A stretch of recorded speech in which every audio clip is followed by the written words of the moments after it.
Welcome everyone in Nigeria and the rest of the world. I am Gimba Umar and this is State of the Nation. Be part of the show, tweet at Gimba Umar CTV and use the hashtag State of the Nation. Let's get your thoughts in.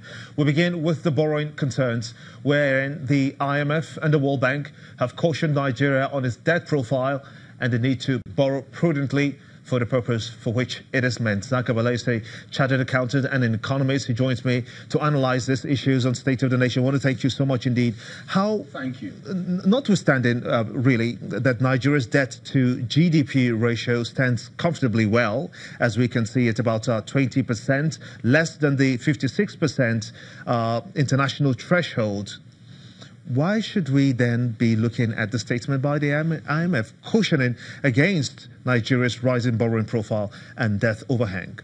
Well, generally, every country requires what we call fiscal stimulus to sustain macroeconomic stability and economic growth. Fantastic. But as far as countries or nations are concerned, when debt profile starts rising, when deficits starts rising, that country needs to watch out. In the context of Nigeria, before analyzing the ratios, if Nigeria were to be a corporate entity, from what is going on at the moment, Nigeria can be well described as a going concern. Nigeria can well be described as a corporate entity that is about to be geared and is involved in what we call over trading. When you have your GDP, your debt to GDP ratio rising, when you have your debt to revenue ratio rising, when you have your population growth rate even rising faster than your GDP, you don't need a soothsayer to tell you that you are likely to run into trouble. So it is your duty also to look inwards, take steps. What are the options? Well, the first thing you need to do is to look inwards, and you apply what we call economic restructuring mechanisms. But if not, like I said, if we were to be an entity, then you're going to be described as a geared corporate entity. And when you are described as a geared corporate entity, that means your debt to equity ratio is very, very high. And as we speak now, the ratio of debt to revenue is in excess of 60%. That on its own tells you that you're running into problems. Okay, let's come to the global debt to GDP you're talking about. To me, 20% looks comfortable, but we're talking about statistics here again. Statistics is not mathematics, once more. In mathematics, 1 + 1 is 2, and that is practical economy this time around, not theoretical economy. When you're discussing theoretical economy, then you begin to look at statistics, where 1 + 1 is equals to X plus an error margin, and that error margin can be 100% error margin. So Nigeria has to be very careful. The percentage called 20% may look fantastic theoretically, but is also deceitful. As long as you try to also look at the other flip side and ask yourself the relationship between your revenue and your GDP. If your revenue ratio to your GDP is going down and your debt to GDP is going up, and you think you are not in trouble, hey, you just have to watch out. Does this call for us to borrow more, or is borrowing more going to hurt us? It's going to hurt us, and the reasons are also very simple.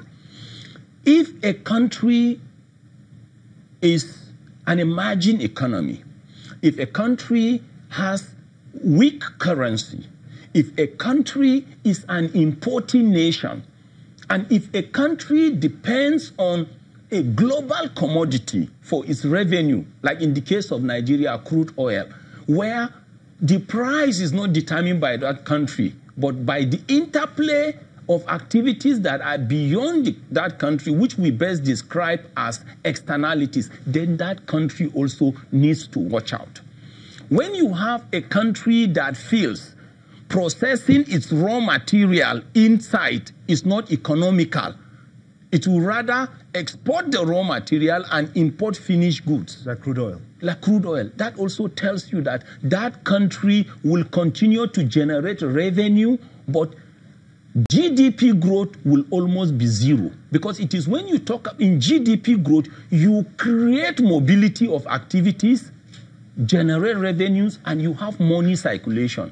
So this is also a case where you can have economic growth but no economic development. How do we bridge that deficit? Because we understand that if we have funds coming into the country and working in different sectors of the economy, we will have a situation whereby we stimulate the economic, or should I say now, jumpstart fiscal stimulus by basically the private sector. But are we getting that kind of FDIs at the moment? First of all, what we are having are not funds coming in. You are borrowing. And there is what you call cost of borrowing. And if you are an entity, a corporate entity, there is what you call cost of capital. So what you are doing is you are generationally putting your country in debt. Though we said an organized country is supposed to think and plan generationally. But in the concept of Nigeria, the generational thinking is slightly off the track. This is the way to think and plan generationally. If you look at like Nigeria today and you look at the ports, there is no reason why we shouldn't develop the port of Calabar, the port of Warri, the port of Port Harcourt, and possibly Sapele Port, just to decongest Lagos. That is thinking and planning, hey, generationally. When you look at our country, right, for now, as a country that imports distillates, there is no reason why you shouldn't have rail lines crisscrossing this country so that you transport these distillates, using rail lines. Then when you get to the metropolitan cities, you can use tankers for distribution. In fact, as we speak now, I learned that there was a passing out parade, POP, for youth corpers yesterday. Just imagine what will have happened if we have rail lines across all the state capitals.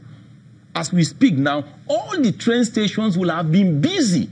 There will have been activities. Coppers trying to move from one location to the other. Then people selling Bala, people selling this and that will be busy. That is how you create mobility and trigger economy. That just comes through. But, fantastic. A major challenge seems to be that of the infrastructure, which you did mention, of how to get that working. But are we having enough stimulus in the infrastructure segment? So let's talk about the railway, for instance. Do we have that kind of stimulus at the moment that will suggest that we are on the right path to economic trajectory and growth, such that borrowing wouldn't be a problem for the Nigerian economy? When you ask that kind of question, it looks very intelligent, but it's also a vague question. And this is the way to explain it. What kind of policies do the government, or does the government of a country have? That's the fundamental questions. If you ask now, and the kind of leaderships we have, the projects we embark on, are they political projects, or they are projects that are based on national interests and not sectional interests? And it is when you answer questions like that that you now come up with the policies that will make it clear whether it is a political policy or not. Shouldn't we borrow to finance capital projects? Why not? Like we said, you require fiscal stimulus, first of all, for macroeconomic stability and economic growth. And remember also, economic growth is different from economic development. But what we still have to make clear to ourselves is, you ask yourself basic questions. What kind of policies do you have on transportation, now that we're talking about rail lines? What kind of policies do you have on health? What kind of policies do you have on education, on even sector development? You cannot talk about policies without even defining policies. To me, policies are statements that define the national philosophy of a country and must be seen to be reflected in the political thinking of its leaders. So when you talk about policy on transportation or marine or water transportation or the ports or coastal waters, then you ask yourself, why is it that till this moment you are talking, Apapa would get congested?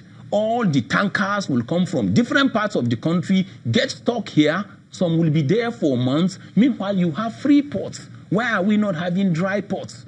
So until you define the policy and you tell yourself the honest truth, whether it is policies based on political positioning, sectional positioning, or national interest, if you define this, getting Nigeria on track is very easy. A given example now is the refinery.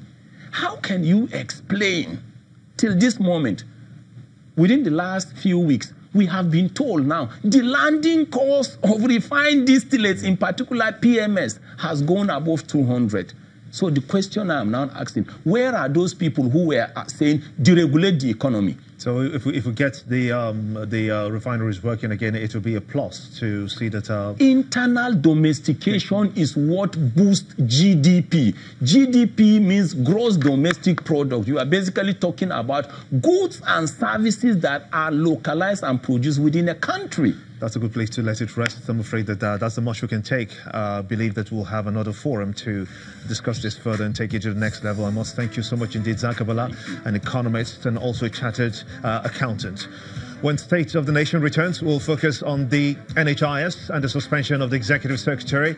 This evening, he issued a statement saying that the Governing Council has no powers to suspend him. Stay with us.